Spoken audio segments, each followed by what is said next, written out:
দুজন যাবজ্জীবন কারাদণ্ডপ্রাপ্ত। তাদের মধ্যে আসলে এই কথা কাটাকাটি থেকে শুরু করে মারামারিটা শুরু হয়।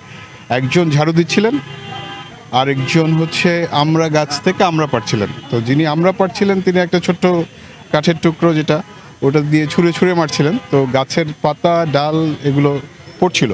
তো যিনি মাত্র সুইপিং করে গেছেন, ঝাড়ু দিয়েছেন, তিনি খুব স্বাভাবিকভাবে একটু বিরক্ত হয়ে বলেছেন, কেন করছো, আমি মাত্র ঝাড়ু দিলাম।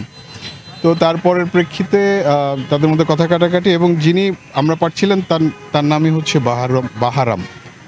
তিনি ওই তার হাতের লাঠিটা দিয়ে এক পর্যায়ে ওই রফিকুল যিনি ঝাড়ু দিচ্ছিলেন তার মাথায় আঘাত করে এবং তার মাথা কেটে রক্তও বেরোয়। তো পরবর্তীতে ওই রফিকুল এবং রফিকুলের সাথে আরও একজন এসে জড়ো হয়। তারা দুজন ওই বাহারামের গায়ে তারা একটু মারামারি করে আর কি। হ্যাঁ, আমিনুল নামে আরেকজন এসে জড়ো হয়। তো এই পর্যায়ে তখন কারারক্ষীরা এখানে ইনভলভ হয়। তারা স্বাভাবিকভাবেই দুই পক্ষকে সরায় দেওয়ার চেষ্টা করে। তারা ঘটনা জানার পরে ওখানে 3 জন ছিল। তো ওই 3 জনের মধ্যে 2 জন হচ্ছে প্রহার করেছে বাহারাম কারারক্ষী, 2 জন কারারক্ষী। তো ওই 2 জন কারারক্ষীকে আমরা এখন বরখাস্ত করেছি।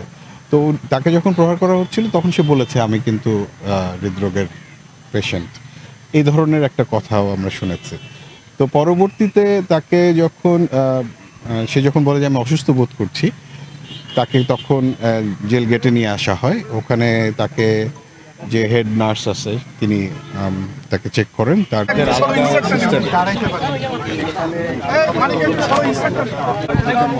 2008 সাল থেকে ওনারা হাজতি কোনো জামিন পাইছেন না। হাজতি বয়সে এবং জেলখানায় আছে, এখন পর্যন্ত আছে। তা কয়াদি ওনার থাকার পর দীর্ঘদিন ধরে আছে, আমাদের সাথে যোগাযোগ হয়, ওনারা সুস্থ আছে।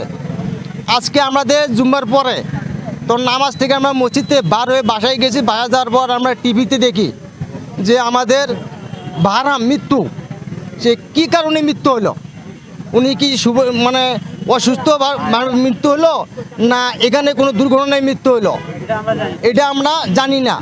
কিন্তু আমরা তারপরে শিওর হয়ে তারপরে আমরা এখানে আসলাম, দেখি ওখানে আমরা টিভিতে দেখি বাহারাম দিছে বাহারাম পিতা বাহাদুর। তখন আমরা সক্ষম হয়েছি, তখন আবার নম্বরে মাত্র আসলাম। আসার পর এখানে জেলগাড়ি ঢুকলাম, পুলিশকে জিজ্ঞেস করলাম, ওনারা বললো আপনারা ভিতরে থাকেন। থাকার পর আপনারা সাথে কর্মকর্তা কথা বলবে, তারপরে আপনারা কি হবে না হবে এখনো বলেনি। ওনারা জেলে আছে 2008 সাল থেকে মার্ডার মামলায়। ওনার বয়স 55 হবে না, 55 বয়স। আমার নাম মোহাম্মদ নওশাদ, আমার বোন জামাই। আমি আছি, আর আমার ভাগ্নে দূরে আছে, এই যে ফারুক আছে।